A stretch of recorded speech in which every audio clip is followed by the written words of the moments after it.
రాజంపేటను జిల్లా కేంద్రంగా చేయాలంటూ కూడా గత 15 రోజులుగా కూడా నిరసన దీక్షలు చేసిన పరిస్థితి. ఈ నేపథ్యంలో ఒక్కసారిగా కూడా ఉద్యమాన్ని ఉధృతం చేస్తూ కూడా జేఏసీ నేతలు బంద్కు పిలుపునిచ్చారు. ఈ నేపథ్యంలో మనం రాజంపేట వద్ద ఉన్నటువంటి కూడల్లో ఉన్నాం. ఇక్కడ మనం గమనిస్తే ప్రధానంగా బంద్కు పిలుపునిచ్చిన నేపథ్యంలో కూడా అటు ఆర్టీసీ బస్టాండ్లో కూడా ఒక్క బస్సు కూడా బయటికి కదలని పరిస్థితి. మరోవైపు జేఏసీ నేతలంతా కూడా రోడ్డుపైకి వచ్చి అటు వాహనాలను అడ్డుకుంటున్న పరిస్థితి. మరోవైపు అటు విద్యా సంస్థలను కూడా స్వచ్ఛందంగా విద్యా సంస్థల యాజమాన్యాలు కూడా అటు పూర్తి స్థాయిలో బంద్కు మద్దతు తెలిపినటువంటి పరిస్థితి. మరోవైపు వ్యాపార వర్గాలు వాణిజ్య వర్గాలు కూడా బంద్కు సంపూర్ణ మద్దతును ప్రకటించారు. ఈ నేపథ్యంలో వ్యాపార సముదాయాలను కూడా మూసివేసి నిరసన వ్యక్తం చేస్తున్న పరిస్థితి. మరోవైపు జాతీయ రహదారిపై అంటే తిరుపతికి వెళ్ళేటువంటి వాహనాలను కూడా అడ్డుకుంటున్నటువంటి పరిస్థితి. మరోవైపు ఏదైతే రాజంపేట జిల్లా కేంద్రంగా చేయాలంటూ కూడా గతంలో కూడా పెద్ద ఎత్తున ఆందోళన చేసినప్పటికీ కూడా వాటిని పరిగణలోకి తీసుకోకుండా రాయచోటిని జిల్లా కేంద్రంగా మార్పు చేయడం పైన కూడా ఒక్కసారిగా అటు ఉవ్వెత్తున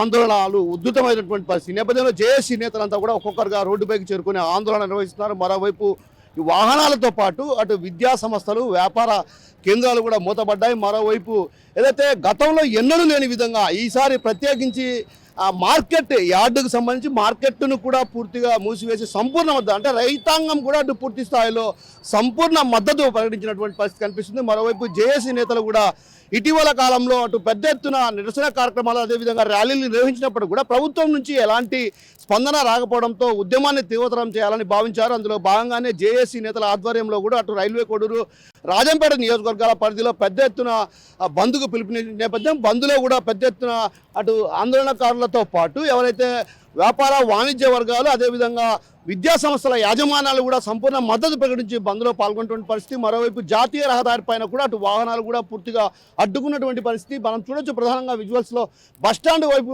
వద్ద ఉన్నాం. ఇక్కడ ఒక్క వాహనం అంటే ఒక్క బస్సు కూడా బయటకు కదలని పరిస్థితి. అంటే దాదాపు డిపోలో ఉన్నటువంటి బస్సులన్నీ కూడా అటు పూర్తిగా నిలిచిపోయిన పరిస్థితి. మరోవైపు రైల్వే కోడూరు నుంచి కూడా వాహనాలు రాని పరిస్థితి. జాతీయ రహదారిపై కూడా అటు పూర్తి స్థాయిలో నేతలు కూడా అంటే ఒక రకంగా నేతలు కూడా అక్కడికి చేరుకోవడం, అక్కడికి చేరుకున్న తర్వాత కూడా వాళ్ళంతా కూడా ఆందోళన తీవ్రతరం చేశారు. పెట్రోల్ బంకులు చివరకు ఆ పెట్రోల్ బంకులను సైతం కూడా మూసివేసినటువంటి పరిస్థితి కనిపిస్తుంది. ఇందుకు ప్రధాన కారణం గతంలో ఏదైతే చంద్రబాబు అదేవిధంగా పవన్ కళ్యాణ్ రాజంపేట వచ్చిన సందర్భంగా కూడా జిల్లా కేంద్రంగా మార్పు చేస్తామంటూ కూడా హామీ ఇచ్చారు. ఆ హామీని నిలబెట్టుకోవాలి. ఎందుకంటే సిద్ధవటం అటు ఒంటిమిట్ట 2 మండలాలను కూడా అది చరిత్ర కలిగినటువంటి నేపథ్యం. ఆ నేపథ్యంలో గతంలో కడపలో పరిధిలో ఉండేది. ఇప్పుడు ప్రస్తుతం అన్నమయ్య జిల్లాలో మార్చడానికి కూడా అటు తీవ్రంగా వ్యతిరేకిస్తున్న పరిస్థితి. ఈ నేపథ్యంలో ఒక్కసారిగా కూడా రాజంపేటను జిల్లా కేంద్రంగా చేయాలంటూ కూడా అటు పెద్ద ఎత్తున ఆందోళనకు శ్రీకారం చుట్టిన నేపథ్యంలో కూడా అటు పెద్ద ఎత్తున ఆందోళనకారులు కావచ్చు అదేవిధంగా స్వచ్ఛందంగా జేఏసీ ఆధ్వర్యంలో కూడా అటు పెద్ద ఎత్తున బంద్కు పిలుపునిచ్చిన నేపథ్యం. బంద్కు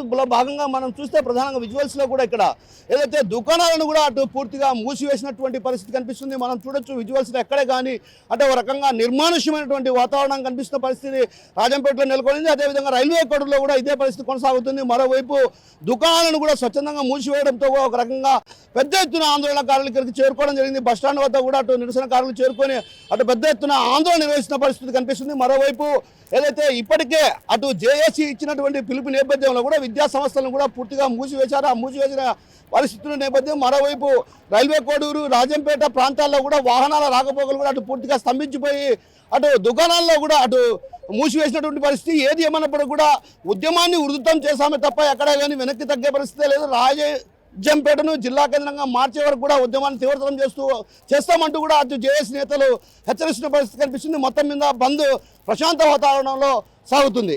రాముతో కిషోర్, RTV, రాంపేట నుంచి.